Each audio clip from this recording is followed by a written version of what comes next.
Vamos a tener acá esta parte. Me estaba comentando Héctor que se acabó la recarga, está fallando el internet. Bueno, voy a continuarla.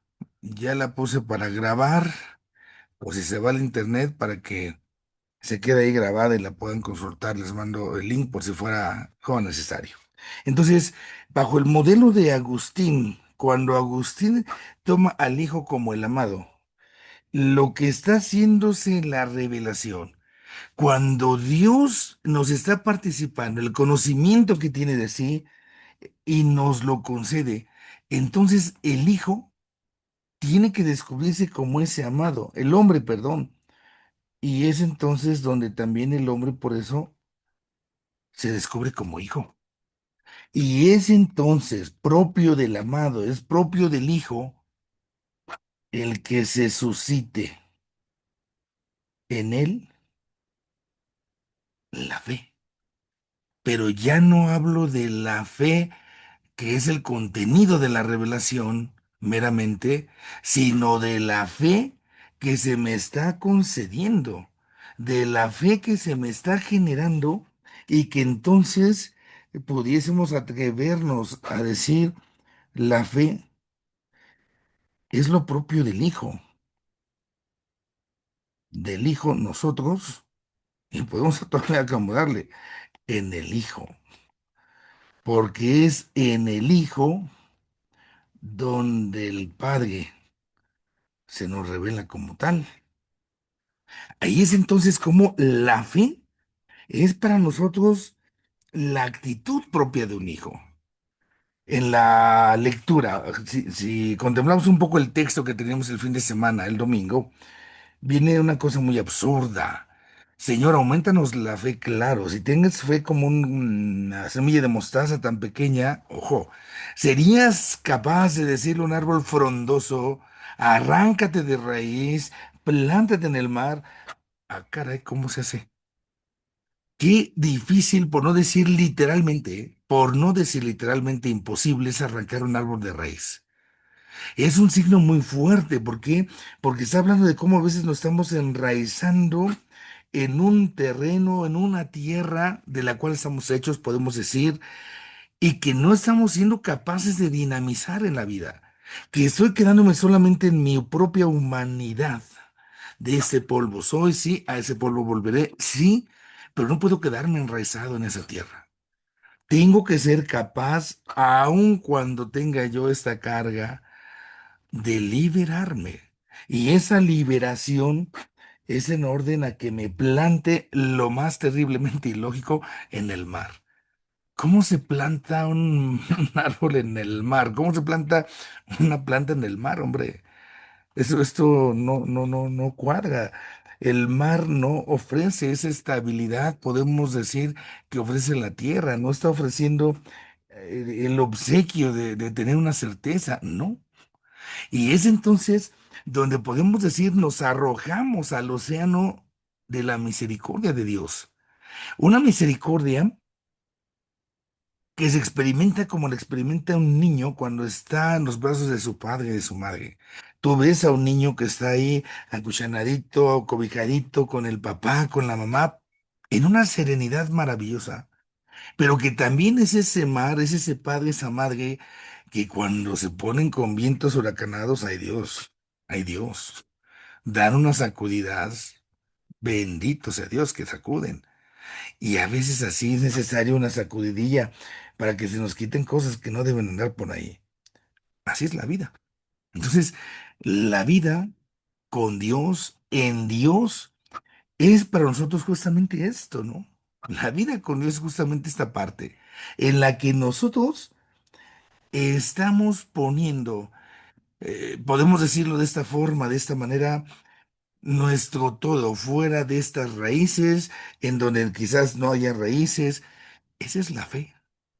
Esa es la aventura de la fe.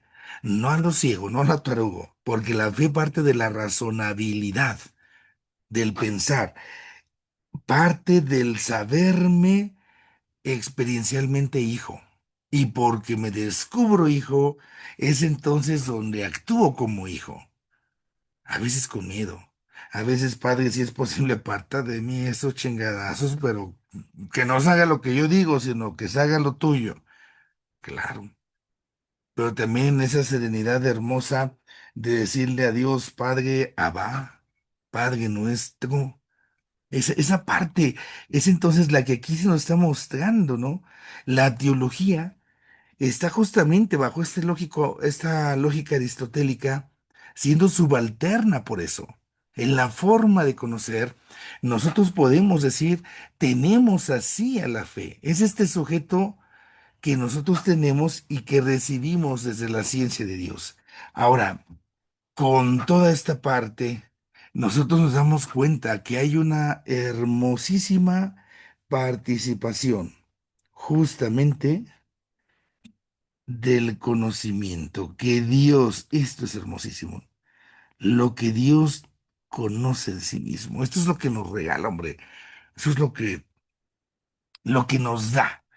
Ahora, con este método, debemos cuenta, ¿eh? No porque tenga un rigor escolástico, se despoja de la experiencia contemplativa. No, no puede, no debe, no debe. El que hagamos un trabajo, Cés, ahorita en el cuarto de la teología, el que se haga un trabajo de investigación teológica en ese carácter de tesis, no debe despegarse de esa experiencia, porque si no lo desnutrimos, podemos decir así. Entonces, el método escolástico con todo esto lo que se está acá interviniendo es que, por un lado, es cierto que tenemos en la teología una ciencia que especula, una ciencia que está teniendo principalmente, ojo, aquí hay que precisarlo, no únicamente, principalmente, tiene este elemento especulativo, este elemento de pensar, pero... Pero no es nada más así como que, bueno, tengo yo aquí la revelación, lo que se me da.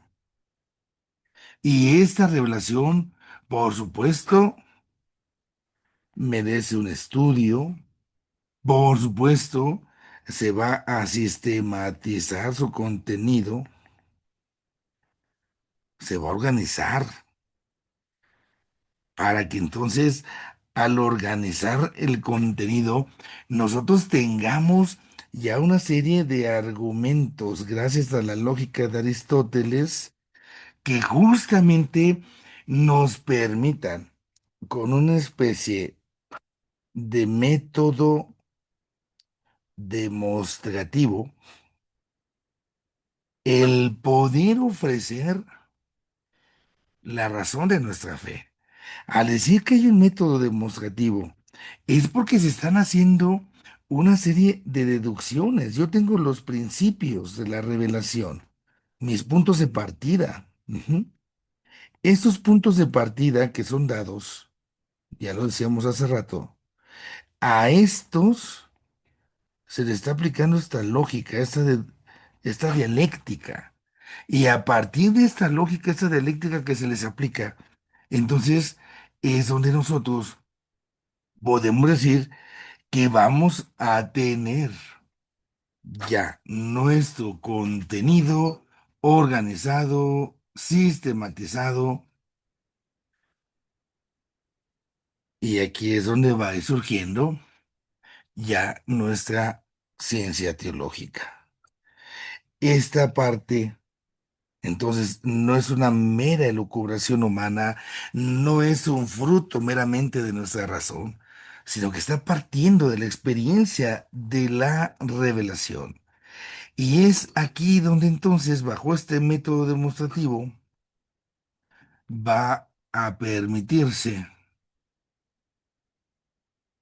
la elaboración de una suma teológica, y que no es exclusiva de Santo Tomás, sino de varios personajes que nosotros asumimos en la teología, pero que no es únicamente Santo Tomás.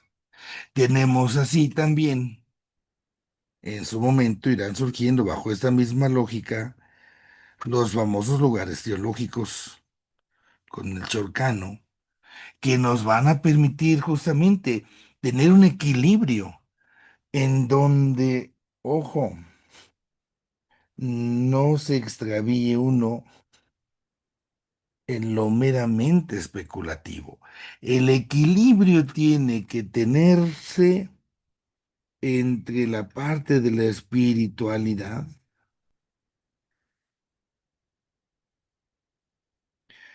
y la parte de esta razonabilidad, de esta especulación que hacemos.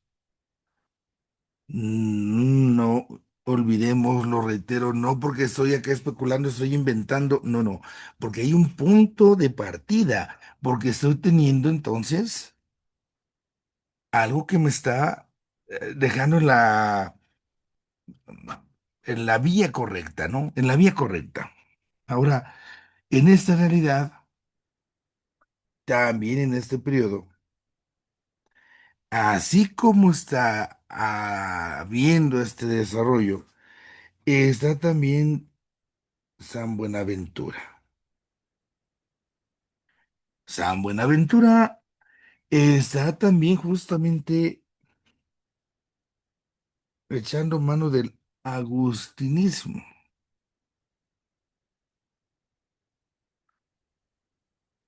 Es la parte de la tradición de su escuela. Santo Tomás, veíamos desde los predicadores, desde los dominicos, acá Buenaventura va del lado de la escuela franciscana. Veíamos cómo San Francisco va teniendo en su vida esas notas que hacen que en la escuela franciscana se mediten, se acerquen mucho a la contemplación de los misterios de Cristo. Entonces, Buenaventura está justamente dándole vitalidad al agustinismo, pero no pensemos que hay una especie de conflicto insalvable, un choque con el tomismo y el aristotelismo, ¿no? Sí es cierto que son dos caminos, sí es cierto que tiene una variedad, pero no podemos como contraponerlos. Más bien, fíjense, lo que está aquí surgiendo van a ser dos escuelas teológicas, reitero, no contrapuestas, no peleadas, claro que no. Aquí tenemos la escuela que podemos caracterizar por Aristóteles y Santo Tomás, ¿no? Una escuela aristotélico-tomista. Y del otro lado, pudiésemos tener que tenemos una escuela agustiniana franciscana. En esta condición, aristotélico-tomista se sigue una vía más cognoscitiva. En esta vía cognoscitiva es justamente la ratio, la razón, la que va como a colaborar, como que va a ser el principio, va a ser la que potencia, la que echa a andar ujú, toda esta investigación, todo este estudio. Y entonces, gracias a esta ratio, gracias a la razón que está empujando, está impulsando el estudio, se empieza justamente a hacer esa sistematización que decíamos y esa sistematización de la que hablábamos, pues todo siempre partiendo, esto nunca lo olvidemos, partiendo de la verdad revelada, partiendo de la verdad con mayúscula, y esta verdad es revelada, no es invento nuestro ni nada. Del otro ladito, con Buenaventura, acá la vía que se está dando prioridad es una vía que va en la línea más bien de la contemplación, una línea más contemplativa que puede también llamarse más mística afectiva. Se involucra, no única y exclusivamente, pero se involucra más el corazón. Y entonces, acá va a ser justamente la teología vista como una actividad de carácter afectivo. Y bueno, no pensemos que porque es afectiva son nada más sentimientos bonitos y ya, no, no, sino que es justamente algo que me afecta interiormente, que me afecta en mis hábitos, y es entonces acá donde el sujeto humano tiene que comprender, tiene que descubrir aquello que puede hacerse en orden a su propia salvación. Y esto es concebido como el unirse a Dios. Ese es entonces donde se van a ir dando ya como estas dos escuelas que no se excluyen, más bien diríamos se complementan. Y aunque es cierto que en algún momento estas escuelas van a tener sus encontronazos, también es cierto que es en orden al misterio que se está reflexionando, ¿no? Ahí, en estos conflictos de los que hablábamos ya de la universidad, cuando surge la universidad en París, están por un lado, pues toda la herencia que se va teniendo de lo previo, ¿no? Antes de las universidades, recordemos, están las escuelas monacales, están las escuelas palatinas en los palacios, están las escuelas catedralicias, las catedrales, y todo esto ahora se empieza a conjuntar en la universidad. Y entonces esto le da sentido a lo que es la universidad. La universidad es donde está el universo, vamos a decirlo de esta manera, donde se permite posturas de aquí, posturas de acá, donde se establece un diálogo, donde hay debates, donde hay discusiones y bueno, las narraciones que se hacen de las discusiones que se tenían entre autores acá son interesantísimas. ¿Por qué? Porque atraían justamente en los debates. Atraen justamente, yo voy a dar razón de esto, y aquí, y uno, y dos, y tesis, antítesis, síntesis, hacen pues todo su desarrollo académico. En esta realidad, ahí es cuando van a venir los enfrentamientos, pero no entendamos enfrentamientos como pleitos de que "Ay, ya no nos hablamos y ahí muere". No, son las realidades que se tienen que hacer a veces para profundizar lo que conocemos, para enriquecernos unos a otros.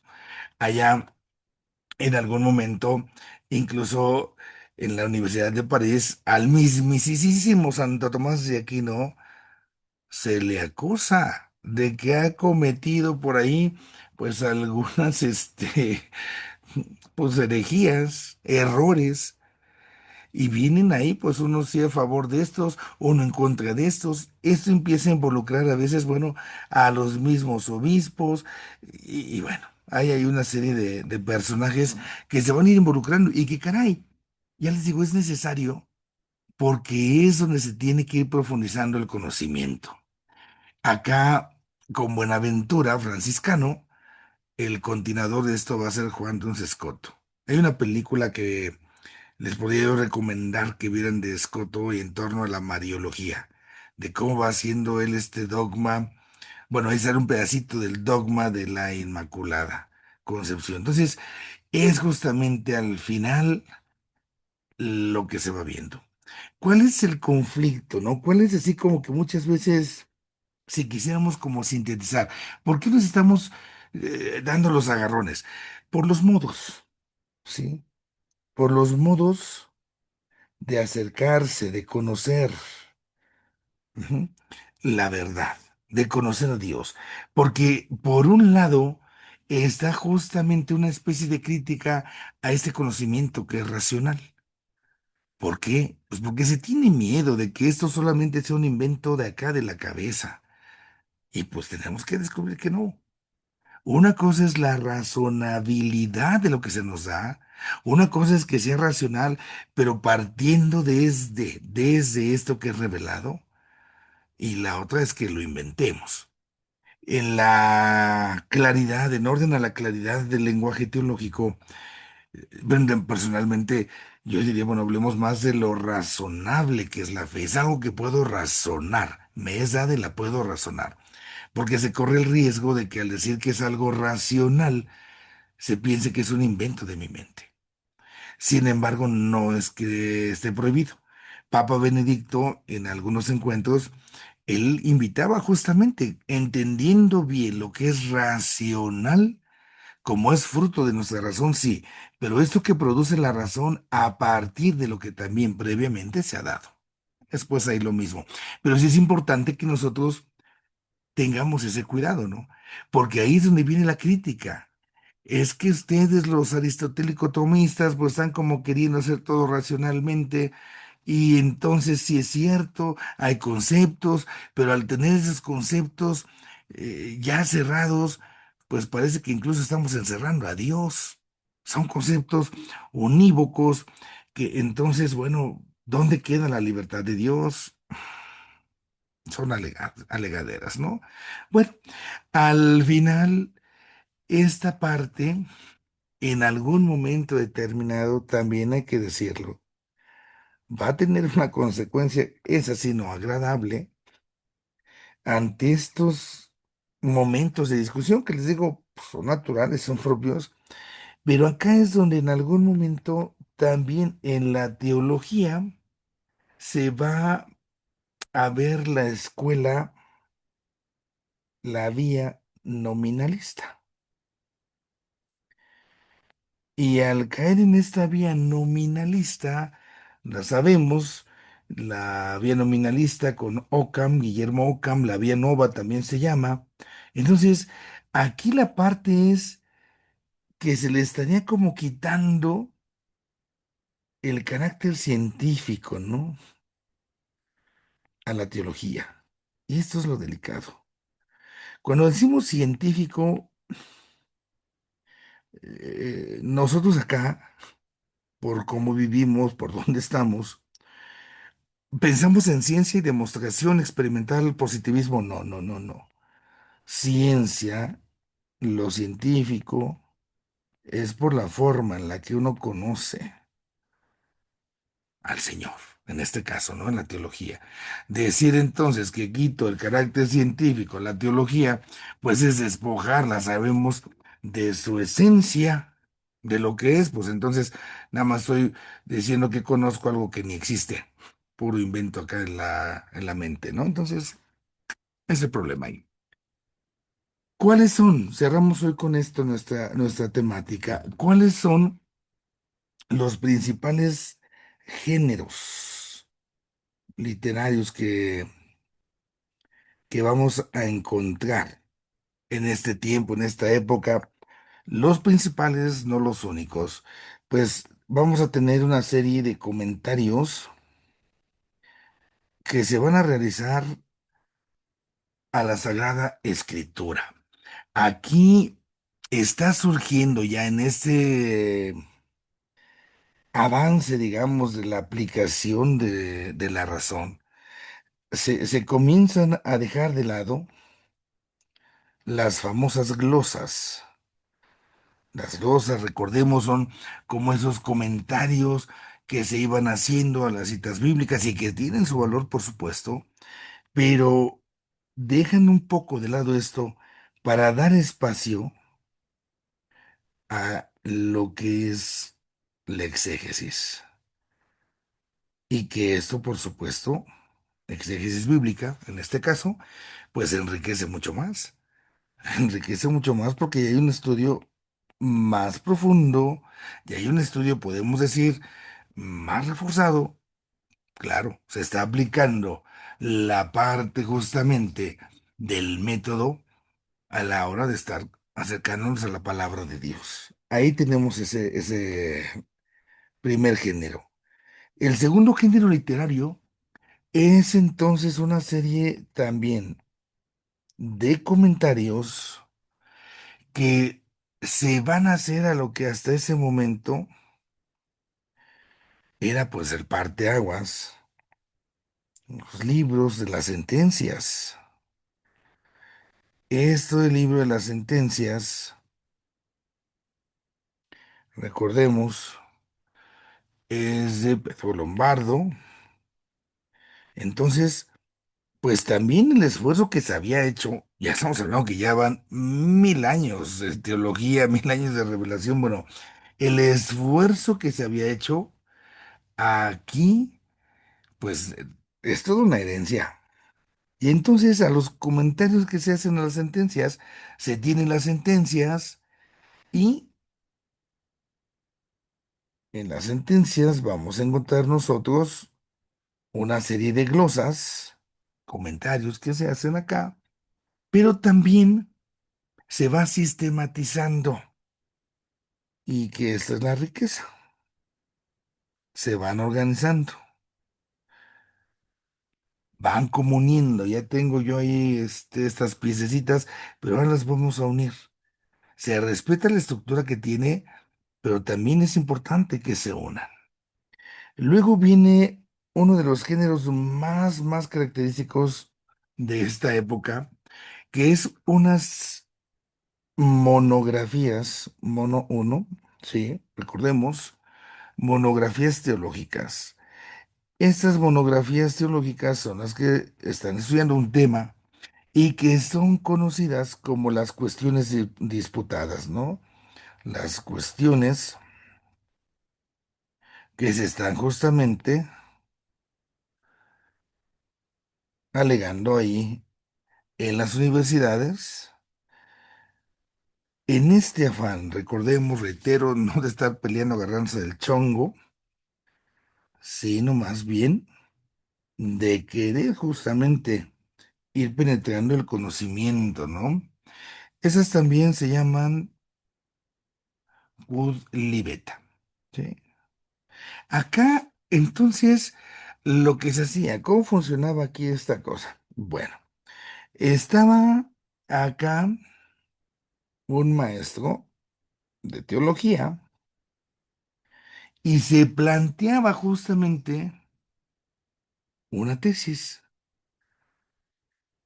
Este fulano, el maestro de teología, empezaba justamente a dar una explicación de ese argumento, de esas tesis, buscaba dar una demostración de lo que él estaba afirmando y así entonces se iba elaborando pues el curso académico como lo tenemos hoy, ¿no? Tenemos esto, vamos a hablar de esto, paz, paz, paz, paz, paz.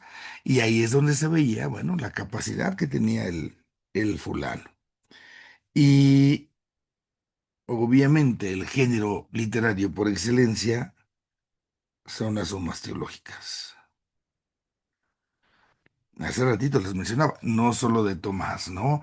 Sino de tantísimos autores que surgen acá en esta época y que entonces, ¿qué es lo que se trata de hacer? Pues los autores tratan de tener una especie de propio sistema a la hora de organizar el conocimiento de Dios. Este sistema es escolástico, tiene su método, ujú, y es acá donde cada uno de esos autores va a ir aportando su originalidad, va a actuar con independencia, y aquí es donde ya vemos el criterio, cómo se organiza. Pensemos, bueno, ¿cómo está organizada la teología? Ah, pues nosotros primero, en nuestro caso, estudiamos en la dogmática, partimos del conocimiento de la Santísima Trinidad, pasamos a Cristología, que es donde Dios se nos revela. En Cristología vamos a antropología, porque es este Dios que le está hablando al hombre, donde está siendo creado, donde este hombre es centro de la creación, pero ha caído en el pecado, y después ahí se está formulando que está siendo llamado a la salvación, ya viene la parte de la gracia, para que se integre en la comunidad de eclesiología, donde hay alguien que sobresale, mariología, en orden a su salvación, escatología. Ahí se va articulando, ¿no? Ahí se va concediendo este orden, esta originalidad que cada autor le va a poner. Y entonces, pues es ahí donde van expresando su pensamiento teológico. Son las formas en las cuales se está haciendo, pues, la teología. Bueno, esto es lo que tenemos como punto de partida en este momento.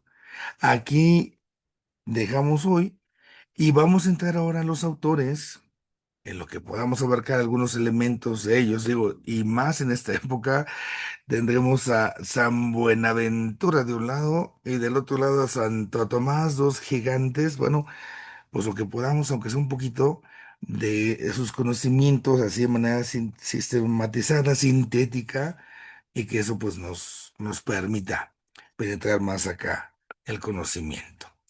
Bueno, pues aquí dejamos por hoy. Vamos a encomendarnos al Señor. En nombre del Padre, del Hijo y del Espíritu Santo. Que Dios los bendiga y bendiga nuestras vidas para que acercándonos a Él lo conozcamos y conociéndolo lo prediquemos y predicándole lo vivamos para que así algún día lleguemos a la vida a su lado. Padre, Hijo y Espíritu Santo les bendiga hoy y siempre. Amén.